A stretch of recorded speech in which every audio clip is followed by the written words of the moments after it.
iniciaremos a atividade do Fórum da Liberdade, que abordará o tema Cultura e Desenvolvimento. Veremos a seguir os resultados da pesquisa realizada pelo IEE, em parceria com o Instituto Fecomércio de Pesquisa, hoje pela manhã, entre os participantes do evento, e relativa ao painel que acabamos de assistir e que abordou o tema O Desafio dos Blocos Econômicos.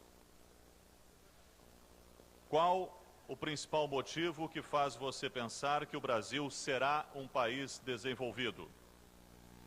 Situação político-democrática das últimas décadas, 7,96%. O desempenho econômico das últimas décadas, 5,47%. Avanços tecnológicos importantes, 6,97%. Fortalecimento dos blocos comerciais, 15,42%. A ampliação do sistema educacional, 24,38%.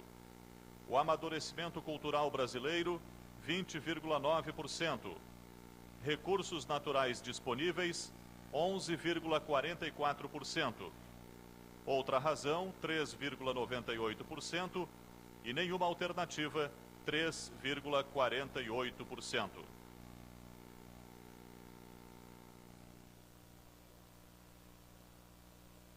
A seguir, passo a coordenação dos trabalhos ao comentarista econômico da Globo News, editorialista do jornal O Globo e mediador do 17º Fórum da Liberdade, Jorge Vidor. Continuo não vendo vocês aqui com essa holofote. Tem alguém aí? Tem 2.000 pessoas. Ao final desse encontro eu confesso. Bom, nosso segundo painel do dia será sobre cultura e desenvolvimento. Temos dois brilhantes expositores, como tem sido a tônica desse encontro, desse fórum. À minha esquerda, Eduardo Bueno, que vocês conhecem bem aqui no Rio Grande do Sul, e notoriedade nacional desde que escreveu uma série sobre o primeiro século do Brasil. E temos também à minha direita o filósofo Olavo de Carvalho, famoso polemista, também conhecido pelos seus artigos que saem aqui na Zero Hora, em vários jornais do Brasil.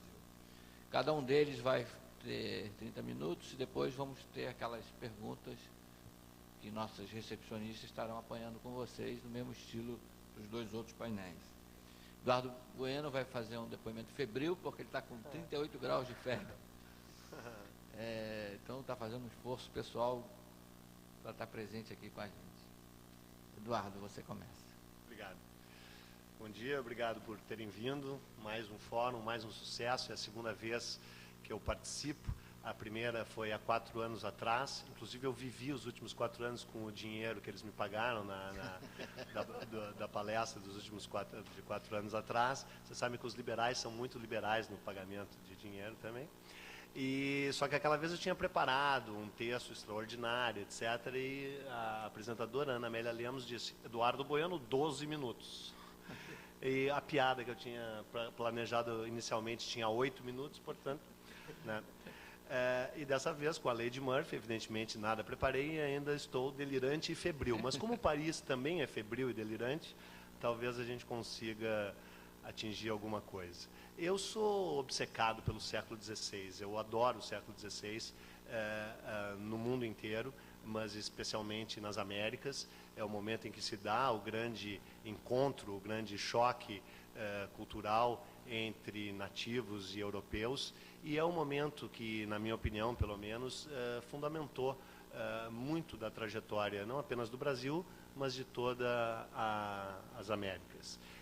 Então, eu gostaria de falar para vocês, nesse painel Cultura e Desenvolvimento, especificamente sobre o desenvolvimento cultural do Brasil no século XVI, que eu acredito que tenha, como em tantos outros aspectos econômicos, sociais, estabelecido uma série de padrões que a gente, para o bem e para o mal, e acho que mais para o mal, vem mantendo.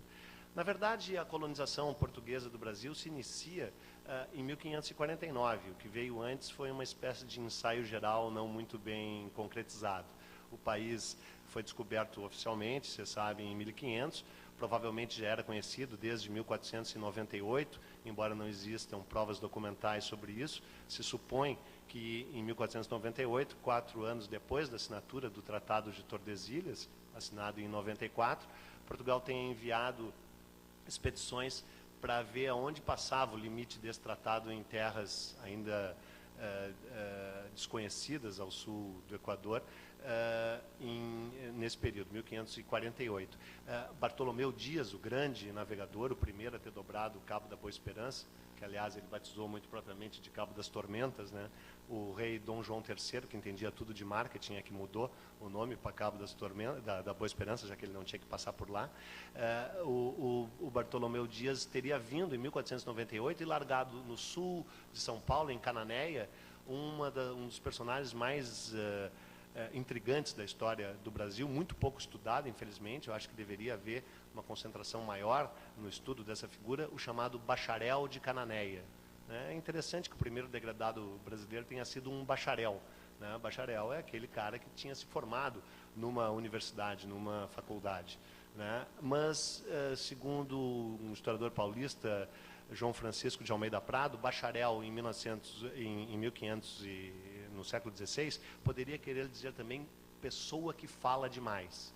Nesse caso seria uma espécie de Santoro, né? O procurador-geral da República, ou seja, um bacharel que fala demais. Portanto, foi degradado, largado aqui em Cananéia, no limite sul das possessões portuguesas nesse território.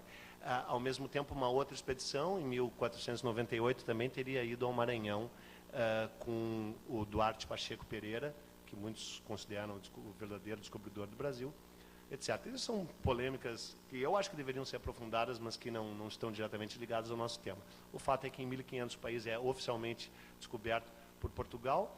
Em 1501 vem a primeira expedição de reconhecimento com o extraordinário Américo Vespúcio, uma figura fascinante, um polemista como o Olavo, não sei se vivia disso também ou não, mas talvez, e brilhante, inteligente, culto, rico, não sei se o Olavo é rico também, filho de banqueiros e sobrinho de banqueiros, uma espécie de Valtinho Moreira Salles, assim, o Américo Vespúcio, com a diferença que conseguiu batizar um continente, né, um mentiroso bem-sucedido e brilhante.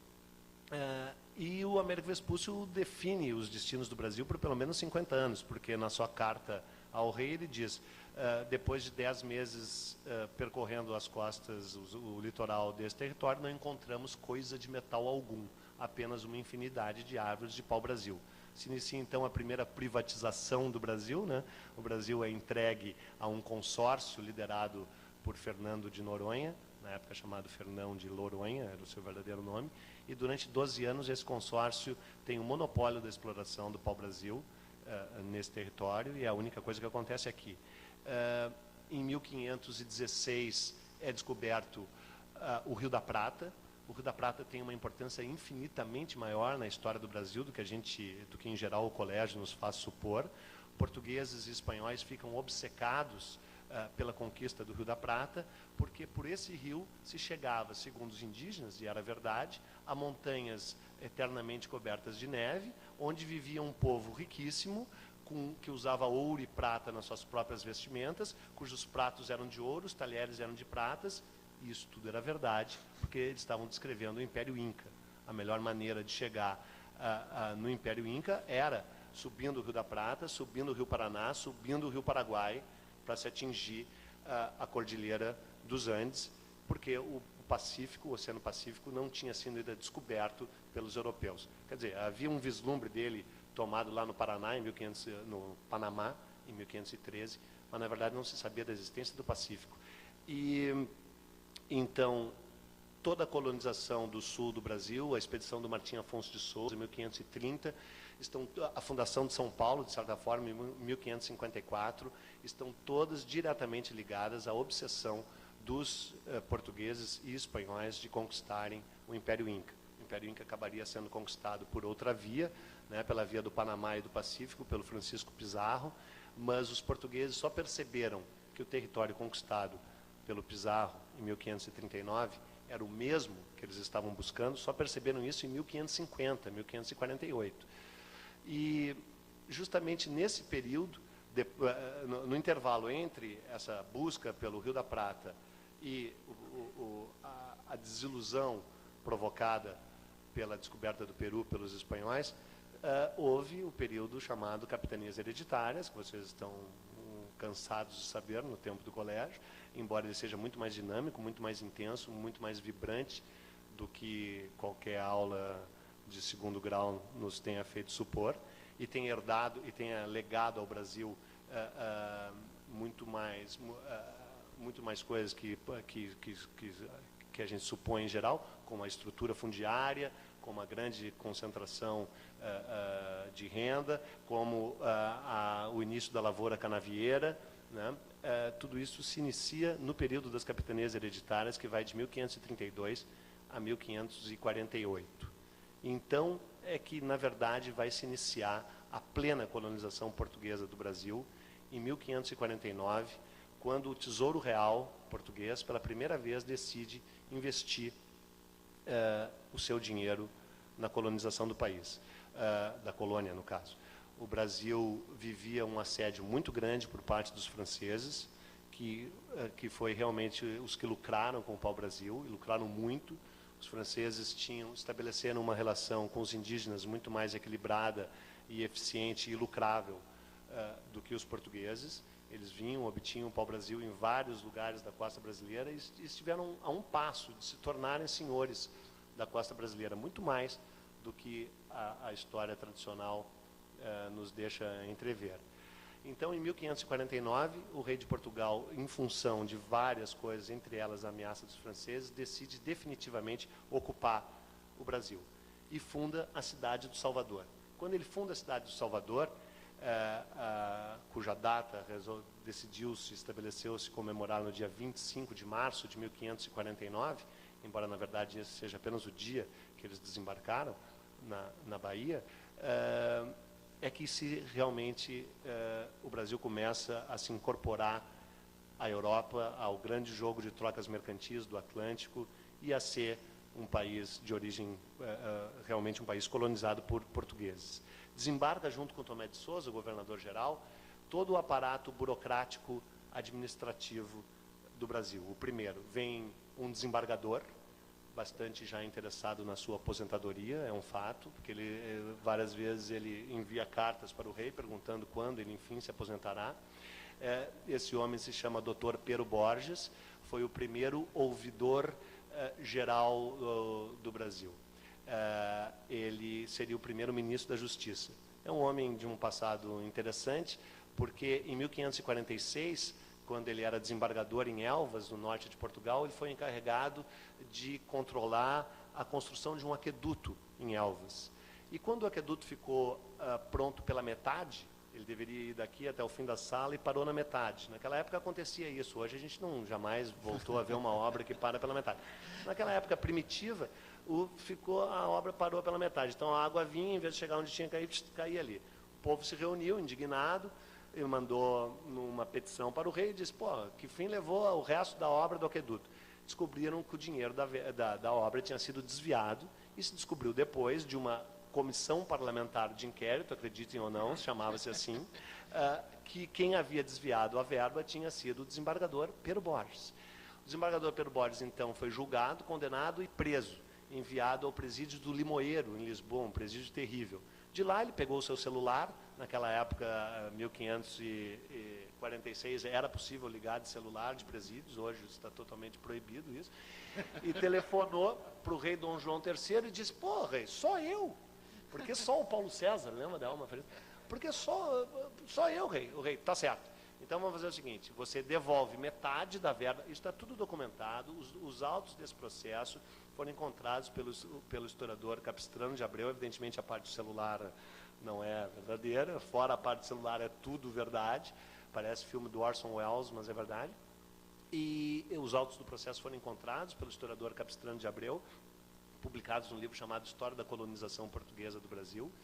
E então o rei sugere que o Dr. Pedro Borges devolva metade da grana desviada, o que ele o faz, e ele fica proibido de exercer cargos públicos por 10 anos, em 1546. Em 1549, ele foi escolhido como primeiro-ministro da Justiça do Brasil e desembarca no dia 25 de março de 1549, na Bahia, junto com Tomé de Souza, esse sim, probo, digno. Junto com ele vem o primeiro-ministro da Fazenda do Brasil, que é o Antônio Cardoso de Barros, na época chamado de provedor-mor, que, segundo as denúncias do segundo governador-geral, que substituiu o Tomé de Souza, o Dom Duarte da Costa, teria desviado dinheiro público e construído com ele 6 engenhos de açúcar. Foi um dos primeiros senhores de engenho da Bahia, no interior do recôncavo baiano, o primeiro-ministro da Fazenda brasileira. Mas não é o nosso tema hoje. O nosso tema hoje é a cultura em desenvolvimento, porque nesta mesma época, coincidência ou não, se inicia o projeto cultural planejado para o Brasil. E planejado por quem? Planejado pelos jesuítas, que desembarcam em Portugal naquele mesmo dia, junto com Tomé de Souza. Vocês sabem o nome dele, chama-se Manuel da Nóbrega. Manuel da Nóbrega, nascido em 1521, era filho de um desembargador e sobrinho de um chanceler-mor do reino.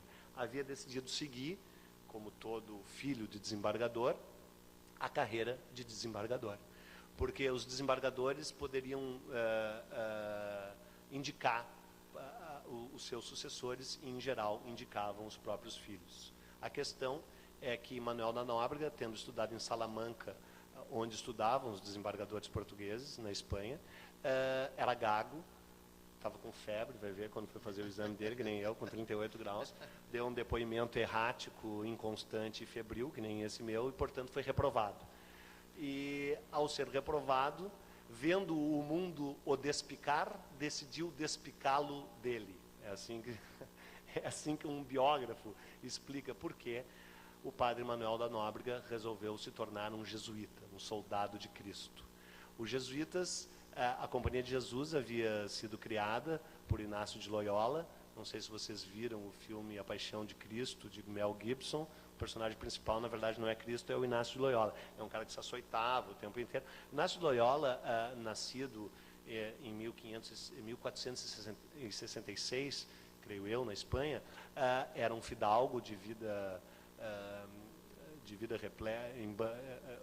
embebida em prazer e glória no campo de batalha, até que levou um tiro de obus no meio das pernas, literalmente no meio das pernas. E, além de ter sentido muita dor, perdeu também a virilidade. E tornou-se, então, um mendigo de Deus. Ele era muito rico, ele abandonou, ele abriu mão de todas as suas propriedades, de todos os seus morgados, de todos os seus títulos, vestiu um saco de cânhamo repleto de farpas, ficou com as unhas enormes, os cabelos compridos, e tornou-se um alumbrado, como então se chamava, e começou a viver pobre no prato e no trato, percorrendo a Europa como um andarilho. Depois de ter sido preso e acusado 4 vezes pela Inquisição espanhola, ele decidiu que precisava estudar teologia. Então se dirigiu a Paris. Paris, onde ele chegou, não me lembro qual é a data que ele chegou, deve estar aqui em algum lugar, se eu não estivesse com febre eu me lembraria. Chegou em Paris em 1530. Chegando em Paris em 1530, ele se alistou num lugar que tem uma importância muito grande para a história do Brasil e que a gente desconhece absolutamente, a maior parte de nós, o Colégio de Santa Bárbara. O Colégio de Santa Bárbara era um colégio arrendado por um intelectual português chamado Diogo de Gouveia.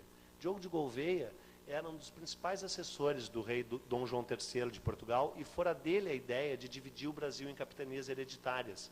Já em 1521 ele tinha tido essa ideia, embora ela só venha a ter sido aplicada em 1532, com 10 anos de atraso e com um grande problema para o rei. Se tivesse sido aplicado o sistema das capitanias em 1521, teria sido muito melhor para Portugal, talvez até para o Brasil.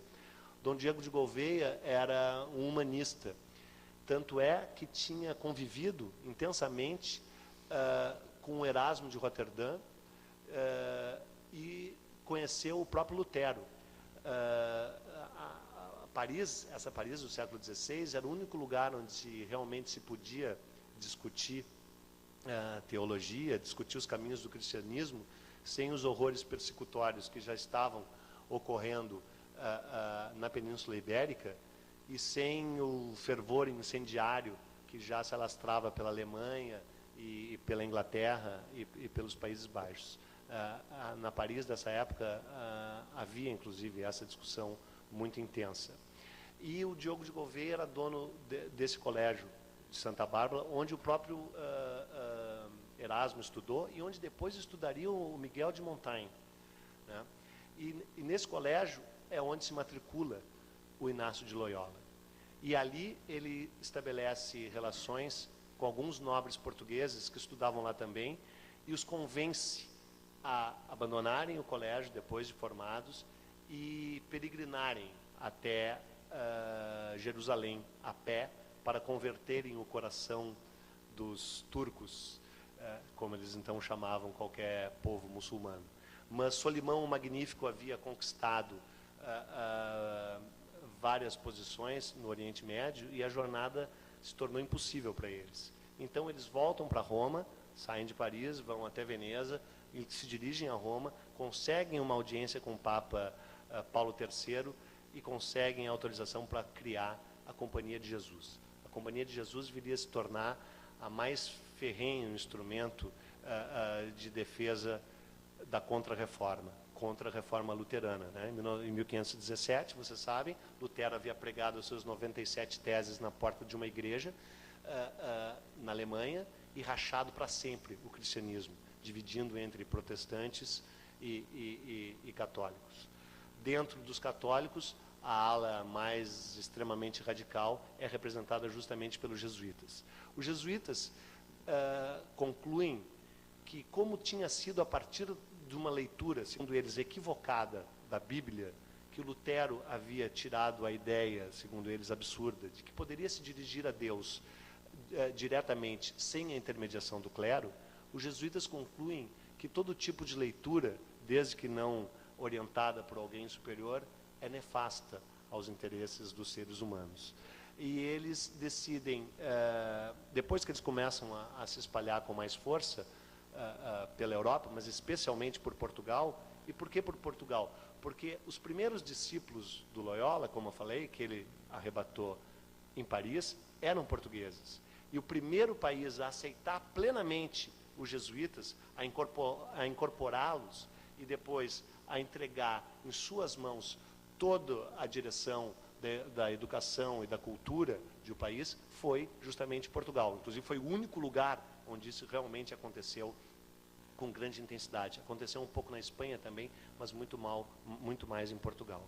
E havia o propósito, portanto, dos jesuítas de, primeiro, banir absolutamente o estudo das línguas como hebraico e grego. Havia a proposta única de que se estudasse apenas o latim, e um latim bastante, digamos, também convencional. Eles proibiram não apenas a leitura, eles fizeram o primeiro grande index prohibitorum de livros na Europa, foi feito pelos jesuítas, incluindo inclusive o maior intelectual português da época, o Damião de Góis, que tinha até então grande influência sobre o rei Dom João III, porque Portugal viveu de 1541 a 1546, Portugal viveu uma espécie de primavera renascentista. Houve, se diz até, o interesse do rei Dom João III de trazer o grande Erasmo de Roterdã para ser o reitor da Universidade de Coimbra, fundada em 1541. Mas, a partir de 1544, mais ou menos, os jesuítas começam a controlar toda a educação e todos os colégios de Portugal, abolem definitivamente o estudo, como eu já falei, do hebraico e do grego, retomam todos os conceitos da escolástica, se revelam inteiramente contrários ao humanismo, não apenas do Erasmo, mas também do Miguel de Montaigne, e dão uma guinada cultural radical que vai afastá-los cada vez mais da Europa culta, digamos assim, da Europa dos Países Baixos, da onde era oriundo o próprio Erasmo, da Europa francesa, de onde vinha o próprio Montaigne, e o autor de Pantagruel, como é que é o nome dele mesmo? Deu um branco agora? O Rabelais. O Rabelais, inclusive, havia, durante 2 semanas, estudado no Colégio Santa Bárbara, de onde saiu correndo também, conheceu o Diogo de Gouveia. Essa figura... o Diogo de Gouveia é quem lidera esse não sei o quê. A temperatura dele está subindo. Você ainda tem 4 séculos para falar, viu? Não, só vou falar do primeiro. Mas você tem 10 minutos só. Não, só vou falar do primeiro século. Só vou falar do primeiro século porque tem uma frase que não é minha, portanto brilhante, do Wilson Martins, no qual ele estabelece uma ligação muito intensa entre o que aconteceu nesse período, com esse desembarque dos jesuítas, e o que viria a vir depois. Porque você vê, a primeira universidade brasileira é fundada quando? Em 1830, né? E segundo ele, por causa dessa disposição jesuítica, depois incorporada pela própria coroa, de que livro não dá em boa coisa, estudar não é uma grande ideia. Nessa mesma época, 1549, nós estamos falando, haviam 4.000 colégios na Holanda, nos Países Baixos. Haviam 11 colégios em Portugal, os 11 eram dos jesuítas. Não havia nenhum colégio no Brasil, evidentemente. O primeiro colégio no Brasil foi fundado pelo Manuel Nóbrega, assim que desembarca, era um colégio único e exclusivamente para catequese indígena. Né? Foi fundado em 1549. Em 1551 foi fundado o segundo colégio no Brasil, também um colégio apenas para indígenas, em São Vicente, na Baixada Santista. Esse colégio não dá certo e é transferido e inaugurado no dia 25 de janeiro de 1554, em São Paulo. É o Colégio dos Campos de Piratininga, que viria a dar origem à cidade de São Paulo, que recém comemorou seus 450 anos.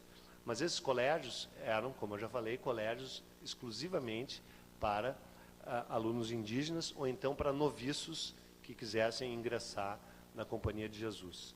O primeiro colégio efetivamente aberto, criado no Brasil, não é até a virada do século XVII. Né? Então, eu, na pesquisa para o 4º volume da coleção Terra Brasilis, que é o livro que eu escrevo agora, chamado A Cruz, a Coroa e a Espada, que é um livro que vai tratar justamente de 1549 a 1556, eu deparei com um momento muito sombrio da história de Portugal, chamado A Grande Viragem, por alguns historiadores modernos, que é o momento em que o rei Dom João III, assessorado por Damião de Góis, que é... Desculpe. Damião de Góis, que foi uma das grandes influências em Camões e que era um dos principais assessores do rei. Damião de Góis consegue do rei Dom João III o dinheiro para criar um colégio em Portugal. O Olavo deve conhecer a história desse colégio, o Colégio Real das Artes e Humanidades. E nesse colégio vem lecionar alguns dos maiores intelectuais da Europa na época. Entre eles, o André de Gouveia, que era sobrinho do Diogo de Gouveia e que foi o mestre particular do Michel de Montaigne. André de Gouveia. Junto com eles vem Pat e Neil Buchanan, que eram 2 escoceses com tendências protestantes, evidentemente, e que haviam assessorado a rainha Mary Stuart antes de virem para Portugal. Vêm franceses, vêm alemães e se cria um corpo docente como nunca houve na história de Portugal. Eram 16 professores, o colégio chamava Colégio Real das Artes e Humanidades, e esse colégio dura de 1546 a 1548, quando foi fechado, exterminado, muitos dos seus professores presos pela Inquisição, acusados de serem heréticos e homossexuais, amigos de Lutero, vários deles, de fato, conheciam Lutero, e há uma guinada absoluta na cultura portuguesa. Um ano depois, os jesuítas, que assumiram o próprio Colégio Real das Artes, que passa a ser um colégio jesuíta, em 1548. Um ano depois, 49, desembarca no Brasil o Nóbrega, Anchieta, que vem um pouco depois, e 11 outros jesuítas, que se tornam os principais responsáveis pelo estudo e pela educação no Brasil. A frase do Wilson Martins, que está no final do seu História da Inteligência Brasileira, é uma frase forte, mas eu acho que bastante reveladora. Se eu encontrá-la, será mais fácil de lê-la. Pois é, muito febril o depoimento? Não, você pode dar o sentido, pelo menos, da frase. O sentido da frase... Depois a gente... Durante as perguntas, ela era a primeira.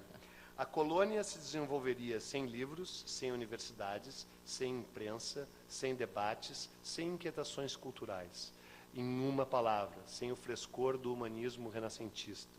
A inteligência brasileira viria a constituir-se submetida à direção exclusiva da Companhia de Jesus, sob a égide da Contra-Reforma e do Concílio de Trento. Esse desejo de perpetuar a ignorância condicionaria as perspectivas mentais do Brasil pelos 3 séculos seguintes. A frase é forte, mas eu não sei exatamente sobre o que o Olavo vai falar, mas eu acho que ele poderia comentá-la também, se ela é verdadeira ou não. Na minha opinião, é. Na minha opinião, o desejo de perpetuar a ignorância no Brasil se prolongou por muito tempo, de certa forma se prolonga ainda, e embora a frase seja proselitista e na verdade, defendendo interesses próprios, a frase clássica do Monteiro Lobato, um país se faz com homens e com livros, eu acredito que se o primeiro artigo está em falta no mercado, quem sabe a gente não vai conseguir construir um país melhor com livros. Era isso.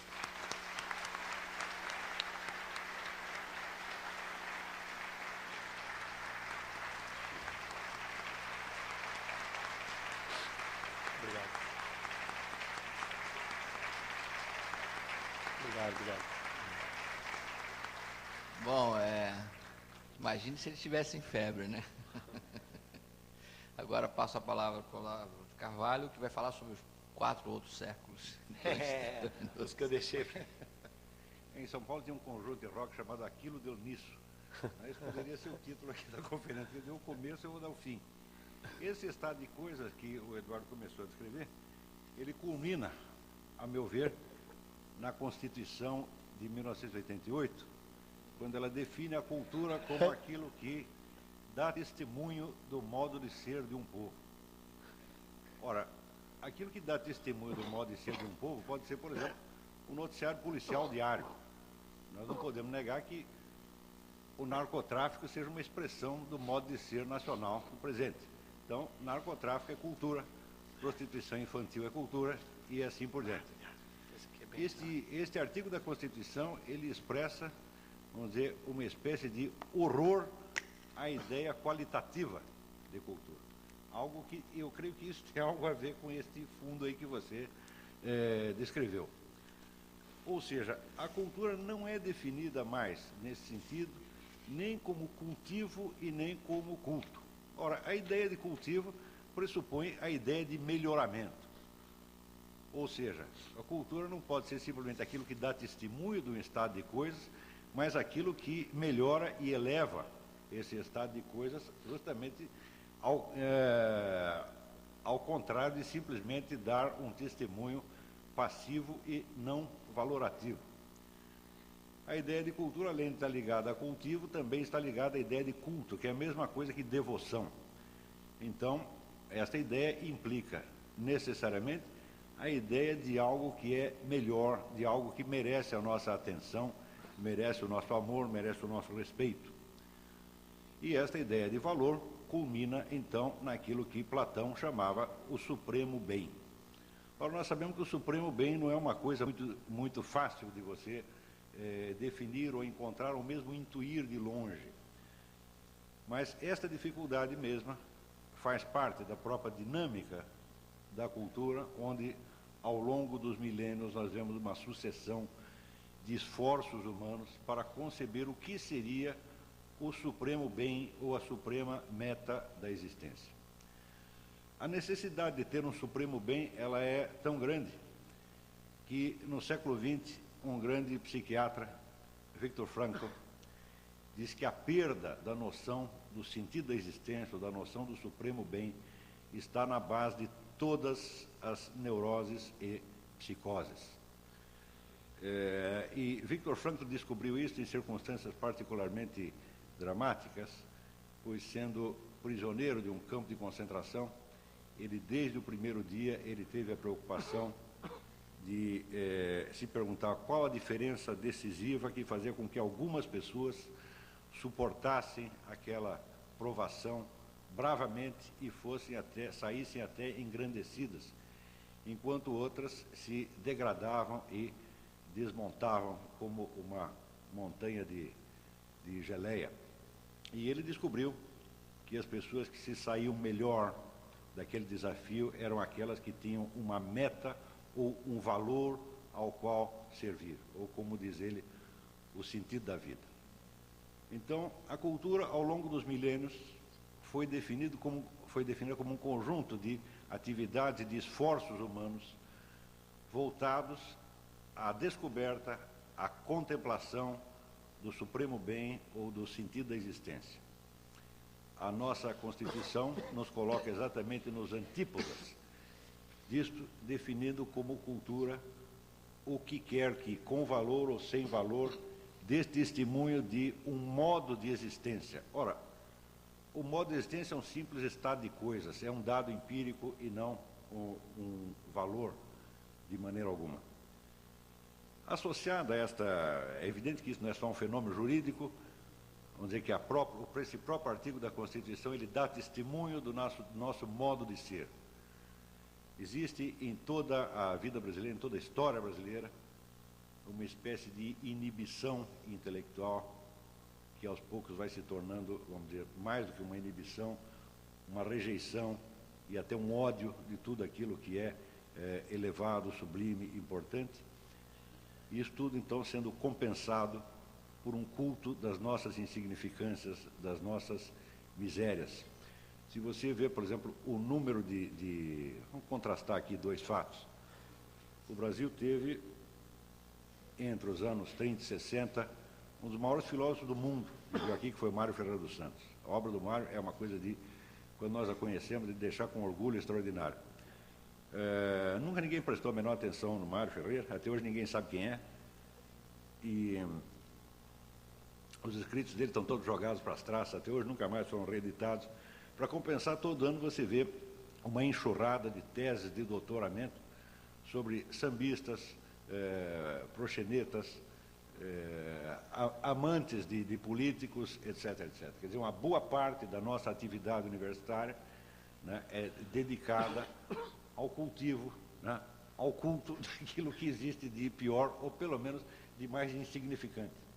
Este amor à insignificância, este amor à ninharia, né, evidentemente, ele se torna cada vez mais pronunciado ao longo dos últimos 20 anos. E ele culmina nesta ideia do nosso ministro de fazer com que o samba se torne patrimônio da humanidade. Eu não sei por que o samba e não machixe, maracatu ou qualquer outra coisa dessa, porque todas elas dão testemunho do nosso modo de ser. Aliás, quando o Eduardo assinala que o Brasil já teve um Estado organizado antes mesmo de ter população, quer dizer, quando chega Tomé de Souza, já vem com todo o ministério pronto, com a Constituição pronta para uma população que era constituída de tatu-bola, minhoca, né? Então, do mesmo modo, nós temos hoje a ideia de que o Estado deve não só fomentar a cultura, mas formá-la. Ele deve ter a concepção da cultura e deve dar a receita pronta para todos nós. A nova legislação de incentivos fiscais para a cultura é exatamente isso. Tá certo? Então, infelizmente, ele deu o século XVI e eu estou dando a situação de agora. Não vai dar para contar tudo o que aconteceu no meio.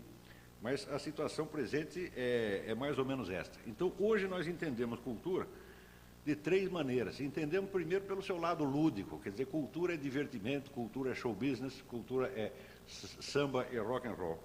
Em segundo lugar, a cultura é um produto comercial, quer dizer, existe a indústria cultural e ela tem que funcionar e dar lucro. Em terceiro lugar, cultura é propaganda política. Você vê a que distância nós fomos parar da ideia do supremo bem ou do sentido da vida. Ora, eu não sou contra a diversão, também não sou contra ganhar dinheiro, também não sou contra a propaganda política, mas quando você tem tudo isso e você perde o sentido da vida, é melhor você estourar os miolos, né? Então, quer dizer, o tipo da cultura que nós estamos produzindo hoje, a nossa concepção de cultura, é uma coisa profundamente deprimente, feita para nos isolar do sentido da vida e fazer com que nós nos dispersemos cada vez mais numa busca e num cultivo de ninharias. Intimamente associada a esta ideia, existe uma outra, que é de que a cultura é função do desenvolvimento, de que só os países desenvolvidos têm alta cultura. Então, nós temos que alcançar um certo nível de desenvolvimento para ter um certo nível de cultura. Em São Paulo, teve até um cidadão chamado Paulo Arantes. Paulo Arantes é um professor de filosofia da Universidade de São Paulo, que escreveu um livro interessantíssimo como documento, não pelo seu valor, chamado Um Departamento Francês do Ultramar, no qual ele investiga por que a Faculdade de Filosofia da USP, em 50 anos de atividade, não conseguiu produzir nenhum filósofo. É fantástico. E a resposta é que somente quando alcançarmos um certo patamar de desenvolvimento é que poderemos ter uma filosofia à altura da europeia. E eu acho isso uma coisa extraordinária, porque eu estudei um pouquinho da história da filosofia, ao ponto de ser autor de um livro sobre isso, de um curso sobre isso. Eu asseguro para vocês que nunca houve nenhum surto de grande criatividade filosófica que fosse posterior a um surto de desenvolvimento econômico. Geralmente o surto cultural acontece muito antes, ou muito depois. Por exemplo, a época áurea da filosofia na Grécia era uma época de decadência, de cultura, decadência socioeconômica fantástica, a inflação subindo nas nuvens, uma corrupção generalizada, e no meio disso é que surge a Academia Platônica. Mais tarde a gente vê um outro grande surto de criatividade justamente na escolástica. E os países que mais contribuem para isso eram países paupérrimos, como a Irlanda e a Inglaterra na época. A Inglaterra ainda faltaria 5 séculos antes de que ela se projetasse como grande potência. Uma outra etapa de grande criatividade é, evidentemente, o idealismo alemão, com Kant, Hegel, Schelling, etc. Nessa época, a Alemanha não era sequer um país, era um conjunto de principados e ducados, aliás, sob domínio estrangeiro. Ainda faltaria meio século, mais de meio século, para que a Alemanha se constituísse como nação e se tornasse uma nação rica. E assim por diante. Então, nós temos que a própria ideia de que nós precisamos ficar ricos primeiro para ter cultura depois, é uma ideia que me parece muito esquisita. Porque se a cultura tem algo a ver com o sentido da vida, ela tem algo a ver com a orientação da vida. E, portanto, ela tem algo a ver com a sanidade da inteligência. Ora, se você tivesse um amigo e ele tivesse com 2 problemas, ele tem 2 problemas. Primeiro, ele está sem emprego e sem dinheiro. Segundo problema, ele está louco. Qual dos 2 problemas você acha que dá para resolver primeiro? Primeiro, vamos arrumar um emprego, e o sujeito vai ter um sucesso enorme. Depois, tiver tudo resolvido, ele faz um tratamento psiquiátrico. Ora, toda a orientação da nossa cultura é essa, quer dizer, primeiro nós vamos resolver todos os nossos problemas e depois nós trataremos de ficar inteligentes. Isto é rigorosamente assim, mas desde o tempo do Império. O tempo da colônia eu não conheço direito, mas do tempo do Império eu acompanhei. Quer dizer, esta ideia de que nós precisamos produzir muito dinheiro e daí vamos ter uma cultura que servirá para adorno, né, da nossa riqueza. Então, essa noção lúdica ou decorativa da cultura, ela já existe aqui há muito tempo. Mas ainda, ela não existe só socialmente, ela existe na alma de cada um. Nenhum de nós, vamos dizer, pode dizer que está livre deste preconceito e das consequências devastadoras que ele traz, não só para a sociedade, mas para a formação da inteligência de cada um de nós. Eu noto, por exemplo, com essa coisa de participar muito de debate, discussão, eu noto que no Brasil existe uma crença geral de que aquilo que você desconhece não existe. Isso aí chamava-se, na retórica antiga, chamava-se o argumentum ad ignorantiam. Ele diz assim, aquilo que você está dizendo é algo que eu desconheço, então não interessa. Não pode entrar em linha de conta e não pode ser alegado como argumento. Dito de outro modo, tudo aquilo que eu desconheço inexiste. Eu asseguro para vocês, eu estou nesse negócio de bate-boca jornalística há 10 anos, eu asseguro para vocês que este é o argumento mais alegado, em todas as circunstâncias. O sujeito olha para você com um ar de desprezo, você diz alguma coisa, o camarada olha para você com um ar de desprezo, um ar de superioridade formidável e diz, eu nunca ouvi falar disso. Então, o Brasil tornou-se o único país do mundo onde a ignorância é fonte de autoridade intelectual.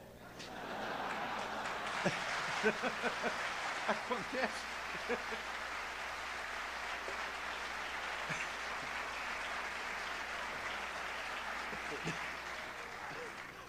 E note bem, eu acho que isto foi uma das grandes forças publicitárias na eleição do seu Luiz Inácio da Silva.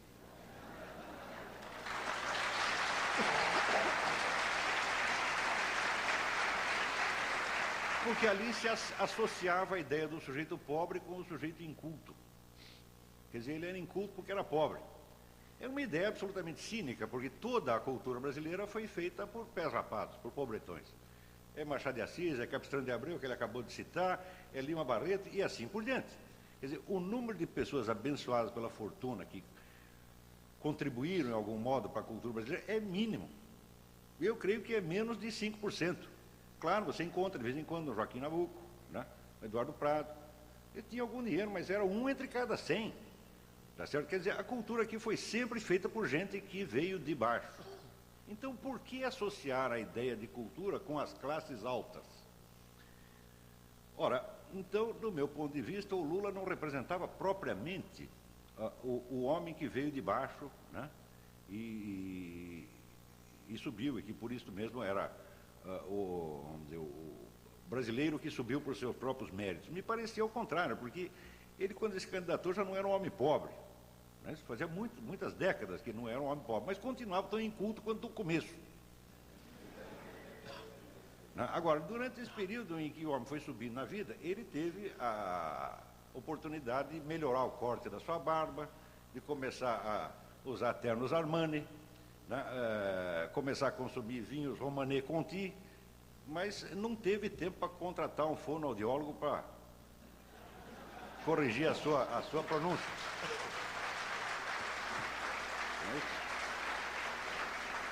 E não pense que eu estou falando mal dele pessoalmente. Não, isso aqui é um sintoma geral. Todos nós somos culpados disso.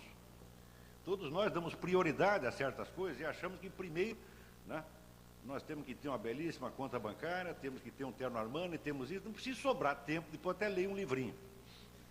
Não é isso? Isso está no fundo de todos nós e começou aí onde o Eduardo falou. Quer dizer, essa coisa impregnou mesmo. Entendeu? Então não é uma questão de Lula, não. Se fosse só ele que é assim, mas eu conheço muita gente que é assim. Ademais, eu, por certas circunstâncias profissionais, eu tive a chance de conhecer bem a classe rica paulista nos anos 70. E eu vejo que eles não são muito mais cultos que o Lula, não. Então, quer dizer, não é realmente um problema de pobreza. É um problema de que existe uma espécie de doença cultural. Essa doença se chama, no latim, aspernatio rationis, desprezo pela razão, desprezo pela inteligência, desprezo pelo conhecimento. Desprezo que tem, às vezes, um fundo, vamos dizer, de inveja. E aquele sujeito que mostra desprezar aquilo que inveja, isso é exatamente o que se chama de fake. O fake é um falso desprezo motivado pela inveja. Eu acho que existe uma espécie de constante na sociedade brasileira de inveja pelo conhecimento, inveja pelas grandes realizações da cultura, e esta inveja é tão dolorida que ela não pode se expressar como tal, ela tem que se expressar de maneira invertida como uma espécie de desprezo. Quem passou a vida inteira pensando nisso, e que eu sempre recomendo a leitura, é Lima Barreto. Lima Barreto é um homem que nasceu de família relativamente pobre, e que escreveu pelo menos 3 romances exatamente sobre este tema. sociedade tem o homem de espírito, o homem voltado para o conhecimento. Esses 3 romances são Recordações do Escrivão Isaías Caminha, Triste Fim de Policarpo Quaresma e Vida e Morte de M.J. Gonzaga de Sá. Isso é uma espécie de fenomenologia da atitude brasileira com relação à cultura. O primeiro personagem, que é Isaías Caminha, é um rapaz que vem do interior, um rapaz estudioso, como o próprio Leão Barreto, é uma espécie de projeção autobiográfica. Um rapaz que não lia muito, estudava, queria se aprimorar, e entra no jornalismo. E no jornalismo encontra um ambiente de cinismo, de deboche, e, sobretudo, a falsa cultura e hipocrisia. O Policarpo Quaresma é um indivíduo público, um reformador social que tem algumas ideias adquiridas por leituras apressadas de grandes ideólogos europeus, e que ele mete na cabeça que o problema do Brasil é que o Brasil sofre muita influência estrangeira. Então, ele precisa nacionalizar tudo, inclusive idioma. Ele acredita que o idioma português é uma imposição imperialista que deve ser substituído pelo tupi-guarani. Então, o Policarpo Quaresma é uma mistura de sábio e louco. Quer dizer, umas coisas que ele diz são verdade, mas está tudo fora do lugar. Então, é o sujeito mal formado brasileiro, é o anti-herói cultural. Né? É o camarada que ele, vamos dizer, todas as ideias dele são tortas, mas ele, de certo modo, é melhor do que o ambiente, porque ele pelo menos tem o idealismo. E o terceiro personagem, que para mim é o mais interessante de todos, que se chama Manuel Joaquim Gonzaga de Sá, é um sábio autêntico, um homem de ciência e quase um filósofo, e que só encontra a paz fugindo totalmente da sociedade e se refugiando num isolamento feroz, onde um repórter, que é o próprio Leão Barreto, vai encontrá-lo e faz uma série de entrevistas com ele. Então, o Gonzaga de Sá é um homem de alma sublime, que ele está tão acima do meio que ele não pode deixar que o meio descubra a sua existência, senão o destrói. Então, a vida e as obras de Lima Barreto, não dizer, são realmente um testemunho do nosso modo de ser. E é um testemunho de que esse modo de ser está errado. Tá certo?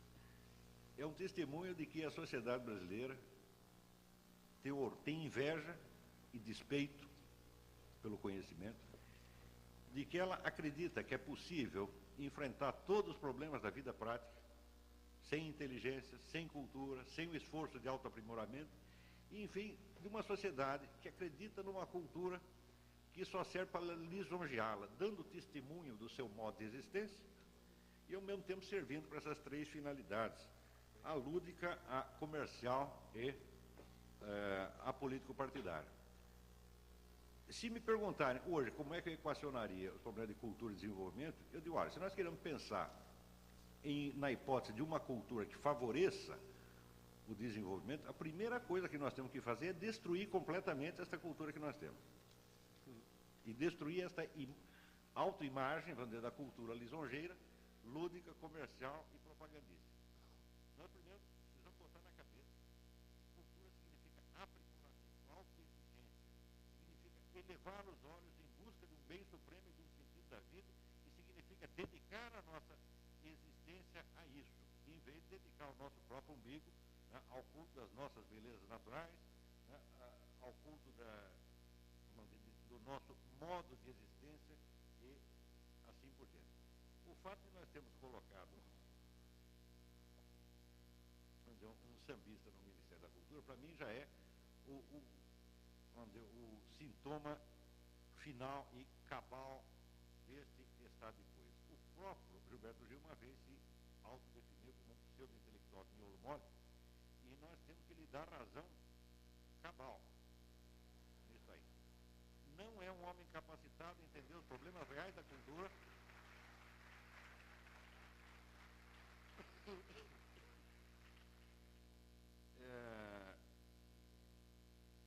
E também não se trata de um problema pessoal com ele, evidentemente. A presença dele lá é um sintoma do nosso erro, um sintoma do erro da sociedade, que está entendendo fazer cultura como show business e propaganda política. E, uns anos atrás, houve aquele teste feito entre alunos de ensino médio de 32 países testados na compreensão de leitura. E os brasileiros tiraram, naturalmente, o último lugar. Então, imediatamente apareceram entrevistas, ministro da Educação, técnicos, educadores, né? Todos comentando aquilo, uns tentando atenuar a coisa, outros fazendo diagnósticos, e ninguém parou para pensar o seguinte, que se o teste fosse realizado não entre alunos de ensino médio, mas entre educadores de 32 países, os brasileiros também tirariam o último lugar. E se fosse entre ministros da Cultura, os brasileiros também tirariam. O problema não é com os nossos estudantes, eles estão fazendo o que podem. A culpa do estado de coisas não é deles absolutamente, é dos próprios criadores de cultura que cada vez se exigem menos. Nós estamos numa etapa onde, para o sujeito ser considerado um escritor, basta ter um pequeno cronista de província, um cronista de samba, um historiador de escola de samba. Com isso, você já é intelectual, já pode pertencer à Academia Brasileira de Letras. E todo mundo acha isso bonito, certo? Porque tudo o que for acima disso, o brasileiro já acha pedantismo. Aqui nós conseguimos inverter a noção do pedantismo. Quer dizer, o pedantismo significa você posar em público exibindo um conhecimento que você não tem. Aqui é o contrário. Ter o conhecimento é que é pedantismo. E se você entra numa discussão e você exige do interlocutor que ele conheça o assunto, ele fica ofendido. Isso já me aconteceu inúmeras vezes. Eu sempre pensei o seguinte, a liberdade de opinião, tá certo? O direito à expressão do seu pensamento deveria ser condicionada à atenção que você presta ao assunto. Quer dizer, se você pensou no assunto durante um ano, então você tem ali umas 2 horas para falar. Mas se você pensou 5 segundos, por que nós temos que ouvi-lo durante 10 minutos? Quer dizer, nem você dá atenção ao que você está pensando, por que nós temos que dar? Quer dizer, a liberdade de expressão deve ser compensada pela liberdade de não ouvir, de liberdade de ir embora. Mas aqui no Brasil não, ela é absoluta. Isso quer dizer que, conhecendo ou não o assunto, tendo se dedicado a ele ou não, você tem direito de ocupar o nosso tempo com as ideias maravilhosas que você criou a respeito. E se o seu interlocutor, por acaso, exige que você leia pelo menos um livrinho a respeito, ele é condenado como um pedante que quer te oprimir e te humilhar. Então, bom, como é possível que os debates deem certo nesta condição? Quer dizer, a primeira regra é a seguinte, é proibido conhecer o assunto. Segundo, se você conhecer, por favor, esconda o que conhece, porque nós não queremos ser humilhados. E, em terceiro lugar, você trate de parecer bonzinho. Não é isso? Então, é evidente que não há a menor condição para um debate sério. E, nesta altura, curiosamente, uma vez que todas as regras, vamos dizer, da moral intelectual, todos os deveres da inteligência foram abandonados e pisoteados, o que entra no lugar deles? As normas de polidez. Quer dizer, atualmente, debate culto e elevado significa aquele debate no qual todo mundo fala asneiras educadissimamente. Isso é tudo.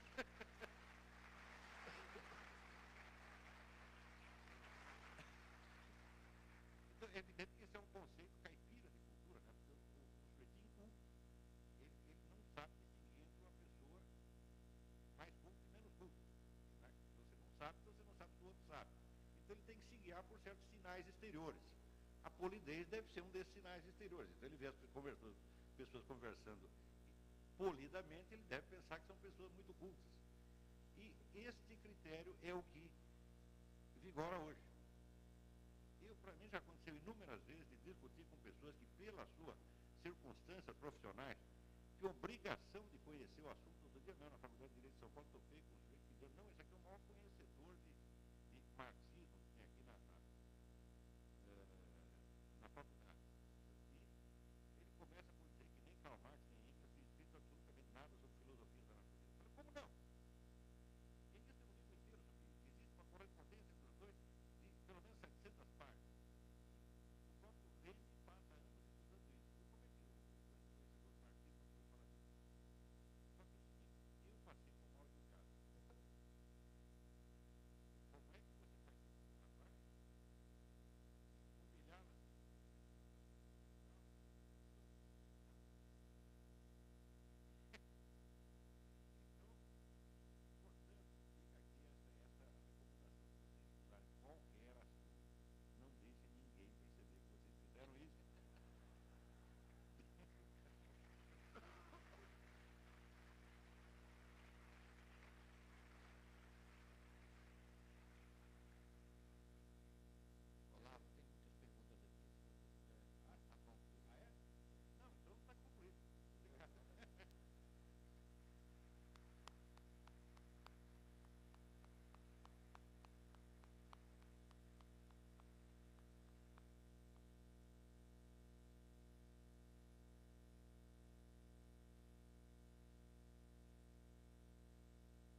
quer existir.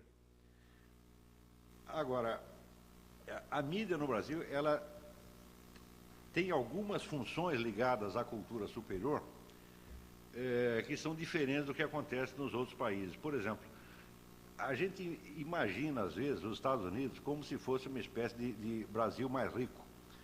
E a gente lê a mídia americana como se fosse igual à nossa. Por exemplo, a gente acredita que lá existe uma Rede Globo com 70% da audiência. Então, nos Estados Unidos, se a gente chega a ter 3% da audiência, já é uma verdadeira maravilha. A grande mídia americana não tem 1/100º do poder que tem a nossa aqui. A nossa abrange toda a opinião pública. E lá ninguém faz isso. Lá a coisa é infinitamente muito mais subdividida. Lá os jornais discutem uns com os outros. Um quer publicar o que o outro não publicou. Aqui é o contrário. Aqui os jornais fazem, né, eles se alimentam uns dos outros. Um só publica o que os outros publicaram. E aquilo que ninguém publicou, vigora de novo o argumentum ad ignorância. Né? Não existe porque ninguém publicou. Eu lhes dou um exemplo, por exemplo. Se você sair na rua e perguntar para as pessoas o que é Foro de São Paulo, as pessoas vão dizer que é um edifício na Praça João Mendes da cidade de São Paulo. Ninguém sabe que este é o nome da entidade que coordena 82 partidos políticos de esquerda na América Latina e que forma o conjunto da estratégia revolucionária para o continente. Ninguém sabe disso porque a mídia jamais publicou. Hã? Só eu publiquei, mas eu evidentemente não sou a mídia. Você não pode esquecer que eu tenho ali 20 linhas por semana, tá certo, para desmentir alguns milhares de volumes que são publicados durante a semana. Né? Quer dizer, essa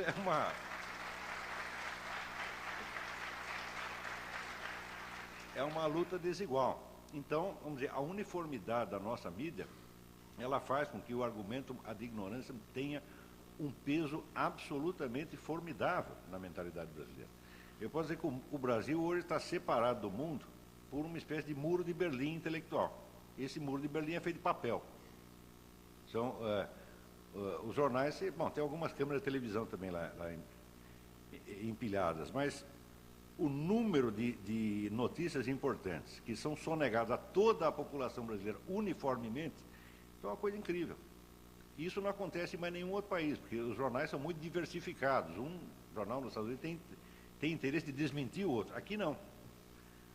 Outra coisa que contribui para isso é a alta rotatividade da profissão jornalística. As pessoas saem muito fácil. As pessoas que estão no jornal já estiveram em todos os outros. Então acaba todo mundo pensando igual. Eu mesmo sei disso porque eu também trabalhei em todos. Ficava 2 anos num, 3 anos no outro. E você encontrar sempre as mesmas pessoas. Você também está aqui. Né? Então existe uma coisa que é a opinião da classe jornalística, que é uma classe muito pequena, na verdade, mas que tem, de fato, o monopólio dos meios de comunicação. É errado você pensar que são empresas que têm. Olha, empresa, dono de jornal não manda nada em nenhuma redação. Eu trabalhei em jornal 30 e tantos anos, nunca houve um impedimento de empresa que eu escrevesse isso ou aquilo, e nunca um dono de jornal veio me dizer o que devia escrever. Quer dizer, a redação tem uma força muito grande. Na hora que se forma uma espécie de uniformidade mental nessa classe, pronto, a circulação de informações está bloqueada. Então, de novo, é uma espécie de corporação jesuítica, está entendendo? Que só pode saber o que eles sabem, fora daquilo não pode. Quer dizer, nós podemos falar mal dos jesuítas, mas espera aí, quantos de nós têm sido jesuíticos ao longo da vida? Esse processo jesuítico se repetiu muitas vezes aqui, está se repetindo de novo agora. Não sei se isso responde a sua pergunta. Não vou defender a mídia aqui não, viu, gente? Mas lá fora ele vai ver, né? Bom, de novo aqui, Peninha. Você é tratado com carinho. Apesar desse passado trágico, né, entre aspas que ela põe, que é uma Ana Lúcia, esse passado trágico é inegável que carregamos, estou aqui apanhando um pouco da sua Está com função febre? Quer um Tilenol aqui? Eu tenho vários. Apesar desse passado trágico e inegável que carregamos, gostaria de saber em que momento histórico, na sua opinião, houve uma guinada na cultura brasileira, pois hoje temos muitos homens, ela grifou homens, dos quais nos orgulhamos atualmente?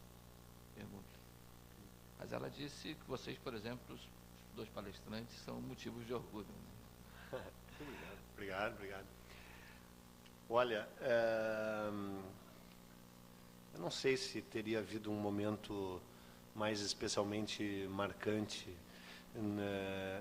Há alguns momentos, evidentemente, há vários momentos interessantes, estimulantes na trajetória cultural brasileira.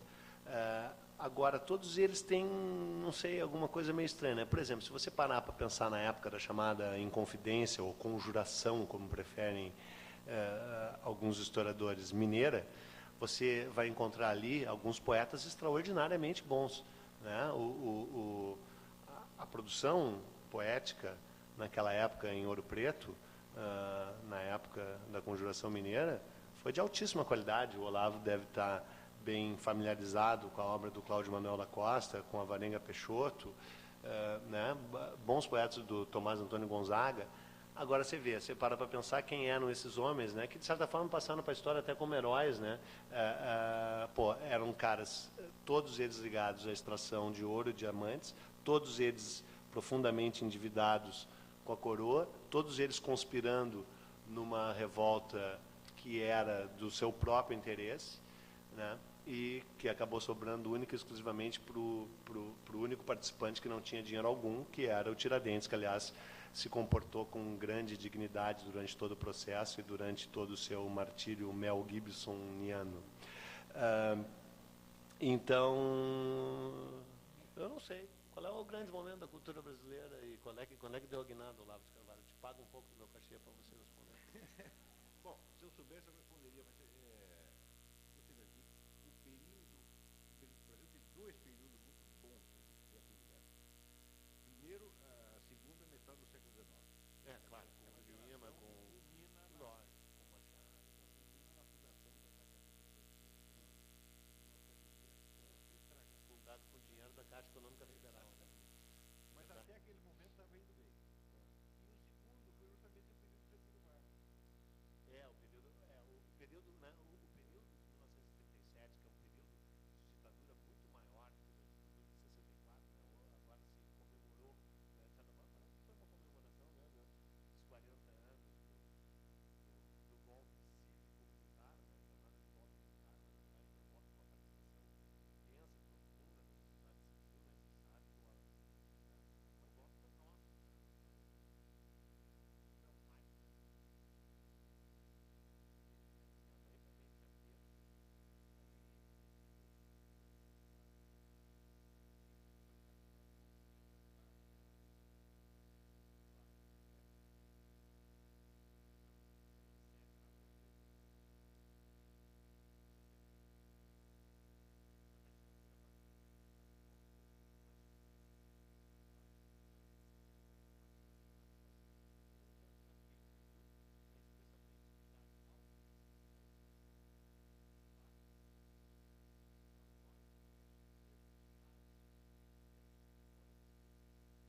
agora vem o Caro Bueno aqui. Bueno?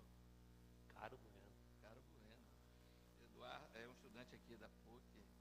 O que você entende através da máxima, aspas, a base de uma nação é educação e cultura? Como você relaciona isso com o desenvolvimento econômico brasileiro? Olha, talvez domingo vocês tenham visto um comentário do Hélio Gaspari sobre um livro recentemente lançado, O Espetáculo do Desenvolvimento, acho que se chama, né? No qual ele diz que, tudo bem, é interessante que uma nação tenha cultura e educação, e é óbvio, qualquer um diria isso, mas que não resolve totalmente o problema, porque daí o engenheiro se torna taxista, né? Se não há desenvolvimento econômico. E a gente tem visto advogados e engenheiros taxistas a mão cheias por aí, né? Mas não sei, eu tenho uma certa dificuldade em pensar em termos nacionais, sabe, ou coletivos ou globais. Eu sou meio, além de estar doente, eu sou meio doentiamente mesmo, ao natural individualista, sabe? Eu acredito no indivíduo uno, único, indivisível, sabe? Eu sou meio turoniano, aquele Henry David Thoreau, sabe? Um filósofo transcendentalista americano que foi viver na beira de um lago chamado Walden, escreveu um livro chamado Walden, A Vida nos Bosques. Também o cara que escreveu o Tratado da Desobediência Civil, na qual tem uma frase espetacular, aliás, a primeira, que é um dos meus lemas: o melhor governo é o que menos governa. Maravilhoso.